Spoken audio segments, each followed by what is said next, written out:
प्रोनेसिस investor academy के इस brand new video में आप सभी का बहुत बहुत स्वागत है। इस वीडियो के फर्स्ट पार्ट में हम पराग पारेख फ्लेक्सी कैप फंड का डिटेल रिव्यू करेंगे, जिससे कि हमें यह पता चलेगा कि ये फंड अभी भी अंडर परफॉर्म कर रहा है या फिर इस फंड का जो परफॉर्मेंस है वो इंप्रूव हुआ है। वीडियो के सेकेंड पार्ट में हम पराग पारेख फ्लेक्सी कैप फंड और पराग पारेख टैक्स सेवर फंड का डिटेल रिव्यू करेंगे, जिसके बेसिस पे हम ये डिसाइड कर पाएंगे कि हमारे इन्वेस्टमेंट के लिए इन दोनों फंड्स में से कौन सा फंड सबसे ज्यादा सुटेबल होगा। अगर आप प्रोनेसिस इन्वेस्टर एकेडमी यूट्यूब चैनल के सब्सक्राइबर हैं और आपका कोई भी इन्वेस्टमेंट रिलेटेड क्वेरी है तो आप हमारा एवरी सैटरडे 7:30 to 8:30 PM का यूट्यूब लाइव स्ट्रीम ज्वाइन कर सकते हैं। उस लाइव स्ट्रीम में मैं ट्राई करता हूं कि आपके सारे इन्वेस्टमेंट रिलेटेड क्वेरीज को आंसर करूं।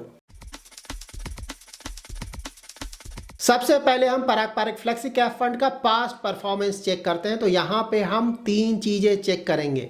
First, as compare to benchmark इस फंड का परफॉर्मेंस कैसा रहा है। सेकंड, इस फंड का डाउनसाइड प्रोटेक्शन कैसा रहा है। और third, as compare to other top funds in flexi cap category इस फंड का परफॉर्मेंस कैसा रहा है। यहां पर आप इस फंड का लेटेस्ट परफॉर्मेंस चेक कर सकते हैं। तो across all Horizons 1 year, 3 year and 5 year इस फंड ने अपने बेंचमार्क को काफी बड़े मार्जिन से बीट किया है। तो परफॉर्मेंस वाइज ये फंड फिलहाल काफी अच्छा कर रहा है। यहां पर आप इस फंड का परफॉर्मेंस चेक कर सकते हैं। एज ऑन 1 अप्रैल 2020 ये वो पीरियड था जब because of corona pandemic stock markets में काफी बड़ा गिरावट आया था। तो इस समय भी अगर आप इस फंड का परफॉर्मेंस देखें तो अक्रॉस ऑल होराइजन्स इस फंड का performance as compare to benchmark काफी ज्यादा अच्छा है। लाइक लास्ट 1 ईयर का उस समय का अगर परफॉर्मेंस देखें तो बेंचमार्क अबाउट 29% से गिरा था, जबकि ये फंड अबाउट 16% से गिरा था। तो उस समय इस फंड ने काफी अच्छा डाउनसाइड प्रोटेक्शन प्रोवाइड किया था। यहां पर आप इस फंड का risk and return parameters check कर सकते हैं across 3 year and 5 year horizon. दोनों होराइजन्स में इस फंड का अगर आप अल्फा देखें तो वो काफी अच्छा है। यहां पे मैंने फ्लेक्सी कैप कैटेगरी के कुछ टॉप फंड्स का पास्ट परफॉर्मेंस लिया है। तो यहाँ पे केनरा रूबिको और पीजीएम इंडिया के फ्लेक्सी कैप फंड का परफॉर्मेंस अच्छा नहीं रहा है लास्ट 1 ईयर में, जबकि HDFC फ्लेक्सी कैप और क्वांट फ्लेक्सी कैप फंड का परफॉर्मेंस बहुत अच्छा रहा है लास्ट 1 ईयर का। और अगर आप पराग पारेख फ्लेक्सी कैप फंड का ही परफॉर्मेंस देखें तो लास्ट 1 ईयर में इनका परफॉर्मेंस भी रिलेटिवली बेटर रहा है। और अगर आप 3 ईयर और 5 ईयर का होराइजन देखें तो वहां भी क्लियरली पराग पारेख फ्लेक्सी कैप फंड का परफॉर्मेंस काफी अच्छा रहा है। अभी हमने पराग पारेख फ्लेक्सी कैप फंड का जो पास्ट परफॉर्मेंस चेक किया है उससे क्वाइट क्लियर है कि इस फंड का performance with respect to its benchmark और other top funds in flexi cap category काफी अच्छा रहा है। साथ ही इस फंड का रिस्क एडजस्टेड रिटर्न भी काफी अच्छा रहा है। नाम इस फंड के कुछ basic details, investment style, market cap allocation, sector allocation और स्टॉक पोर्टफोलियो चेक करते हैं। उससे ये पता चलेगा कि ये फंड हमारे पोर्टफोलियो के लिए सुटेबल है या नहीं। यहां पर आप इस फंड का AUM that is asset under management, expense ratio, portfolio price to earning, annual turnover और नंबर ऑफ स्टॉक्स चेक कर सकते हैं। इस फंड का AUM काफी बड़ा हो चुका है, 30,000 करोड़ से भी ज्यादा। लेकिन फिलहाल ये AUM हमारे लिए बहुत बड़ा कंसर्न नहीं होना चाहिए, क्योंकि इस फंड में लार्ज कैप के स्टॉक्स का एक्सपोजर बहुत ज़्यादा होता है और साथ ही अभी भी फॉरेन इक्विटी के स्टॉक्स में इनका एक्सपोजर काफ़ी ज़्यादा है। और जिन भी फॉरेन इक्विटी के स्टॉक्स में इनका एक्सपोजर है वो काफ़ी बड़ी कंपनीज हैं। और साथ ही ये फंड मिड कैप और स्मॉल कैप के स्टॉक्स में एक्सपोजर कम लेता है। सो दैट्स वाई फिलहाल एटलीस्ट ये बड़ा AUM हमारे लिए कंसर्न नहीं होना चाहिए। हाँ, यहाँ पे जब भी AUM बड़ा हो जाता है किसी भी फंड का तो ये बात बिल्कुल भी सही है कि फ्यूचर में अगर ये फंड मिड कैप और स्मॉल कैप में ज़्यादा एक्सपोजर अगर लेना भी चाहेगा तो वहाँ पे इन्हें प्रॉब्लम हो सकता है। इस फंड का प्राइस टू अर्निंग रेशियो है 15.26। इससे क्वाइट क्लियर है कि इस फंड में वैल्यू स्टॉक्स का भी एक्सपोजर काफ़ी ज़्यादा है। फंड का एनुअल टर्नओवर सिर्फ 19% है। इसका मतलब ये हुआ कि ये fund buy and hold strategy को फॉलो करता है, दैट इज अपने स्टॉक पोर्टफोलियो में स्टॉक्स का बाय एंड सेल ज़्यादा नहीं करता है। यहाँ पे एक इंटरेस्टिंग नंबर है, नंबर ऑफ स्टॉक्स। तो इसके पोर्टफोलियो में अगर आप नंबर ऑफ स्टॉक्स देखते पहले तो रफली 25-26 स्टॉक्स रहा करते थे, लेकिन अब वो बढ़कर 37 हो गए हैं। नंबर ऑफ स्टॉक्स के बढ़ने का एक बड़ा रीजन ये है कि हमें पता है कि पराग पारेख फ्लेक्सी कैप फंड में पहले जो फॉरेन इक्विटीज में एक्सपोजर हुआ करता था वो अबाउट 28 to 30% के आसपास हुआ करता था। और वहाँ पे सिर्फ लिमिटेड स्टॉक्स में ही इतना बड़ा एक्सपोजर लिया गया था। नाउ जो ओवरऑल एक्सपोजर है फॉरेन इक्विटीज़ में वो लगातार घट रहा है, वो अब अबाउट 15 to 16% ही रह गया है।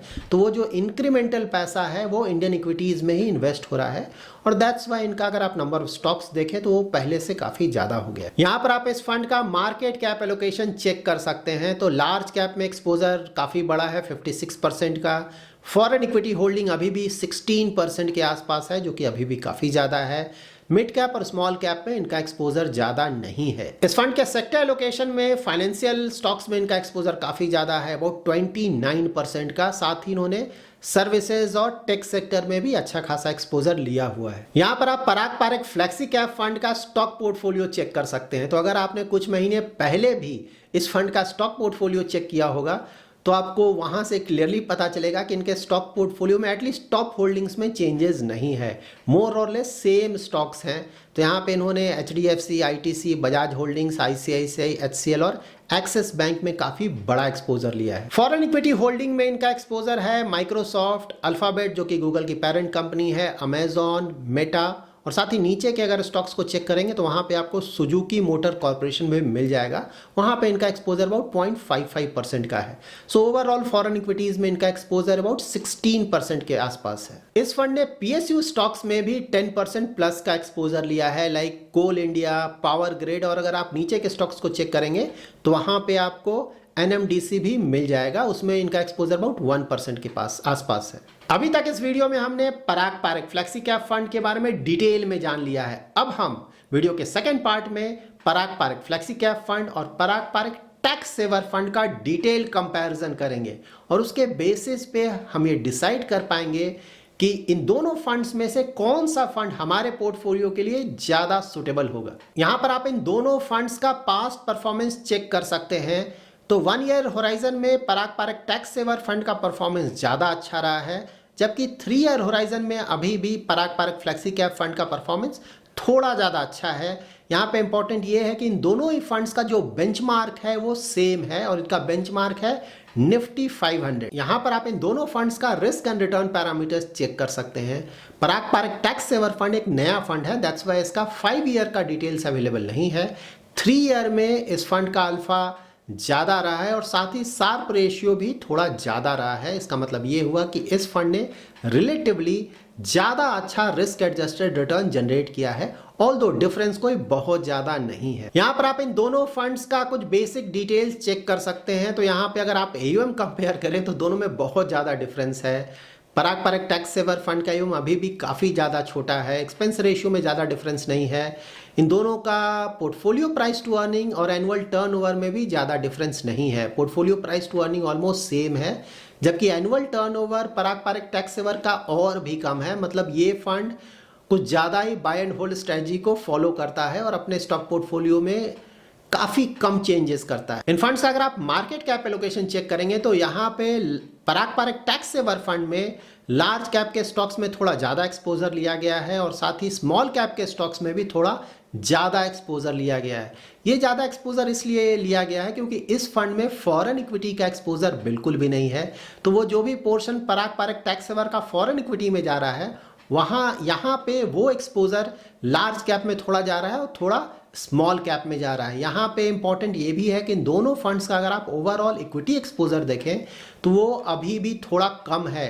लाइक पराग पारेख टैक्स सेवर का इक्विटी एक्सपोजर अभी 83% के आसपास है और पराग पारेख टैक्स सेवर फंड का इक्विटी एक्सपोजर अबाउट 81% के आसपास है। तो यहाँ पे इन फंड्स का अभी भी डेट या कैश में काफ़ी बड़ा एक्सपोजर है। इसका एक बहुत बड़ा रीज़न ये हो सकता है कि इन फंड्स को लगता है कि शायद नियर फ्यूचर में मार्केट्स में गिरावट आ सकता है और उस समय ये फंड्स अच्छे वैल्यूएशन पे अपना इन्वेस्टमेंट कर पाएंगे। यहाँ पर आप इन दोनों फंड्स के स्टॉक पोर्टफोलियो के टॉप स्टॉक्स को चेक कर सकते हैं। तो टॉप होल्डिंग में ज़्यादा डिफरेंस नहीं है। ऑफकोर्स एक बड़ा डिफरेंस ये है कि पराग पारेख फ्लेक्सी कैप फंड में फॉरेन इक्विटी का एक्सपोजर काफ़ी ज़्यादा है, जबकि टैक्स सेवर में फॉरेन इक्विटी का एक्सपोजर ऑल निल है।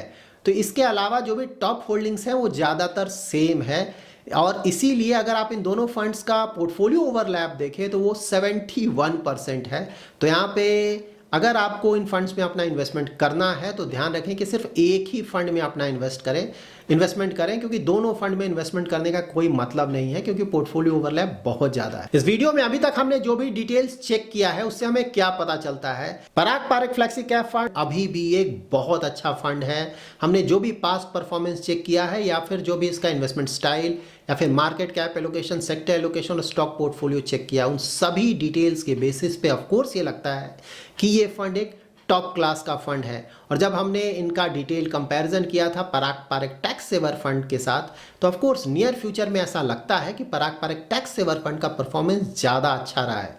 लेकिन उसका एक बहुत बड़ा रीज़न ये भी है कि पराग पारेख फ्लेक्सी कैप फंड में फॉरेन इक्विटीज़ का अभी भी अच्छा खासा एक्सपोजर है, और हमें पता है कि यूएस मार्केट्स का परफॉर्मेंस रिसेंट टाइम्स में अच्छा नहीं रहा है। उसका एक नेगेटिव असर इस फंड के ओवरऑल पोर्टफोलियो पे पड़ा है। लेकिन साथ ही हमें ये भी ध्यान में रखना चाहिए कि यूएस इक्विटीज़ में हम अपना एक्सपोजर इसीलिए लेते हैं ताकि हम अपने ओवरऑल पोर्टफोलियो को डाइवर्सिफाई कर सकें, क्योंकि कई बार ऐसा होगा कि इंडियन इक्विटीज़ अच्छा नहीं करेगा और यूएस इक्विटीज़ अच्छा करेगा, और कई बार ऑफ कोर्स ऐसा हो सकता है कि यूएस इक्विटीज़ अच्छा नहीं करेगा और इंडियन इक्विटीज़ अच्छा करेगा। तो यहाँ पे आप जो भी मार्केट अच्छा करेगा उसका एडवांटेज ले पाएंगे। तो अगर आपका थॉट प्रोसेस इस तरह का है तब तो of course Parag Parekh flexi cap fund आपके लिए एक अच्छा फंड है।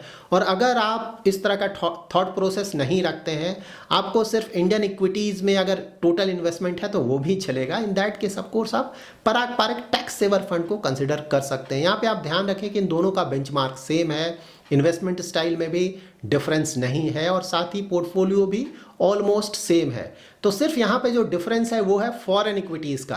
तो यहाँ पे क्लियर है कि अगर आपको यूएस इक्विटीज़ में एक्सपोजर चाहिए तो पराग पारेख फ्लेक्सी कैप फंड, अगर आपको यूएस इक्विटीज़ में एक्सपोजर नहीं चाहिए तो पराग पारेख टैक्स सेवर फंड आपके लिए ज़्यादा अच्छा हो सकता है। So that's it in this video. अगर आपको ये वीडियो पसंद आया है तो जरूर लाइक एंड शेयर करें, और अगर अभी तक आपने हमारा यूट्यूब चैनल सब्सक्राइब नहीं किया है तो जरूर सब्सक्राइब करें।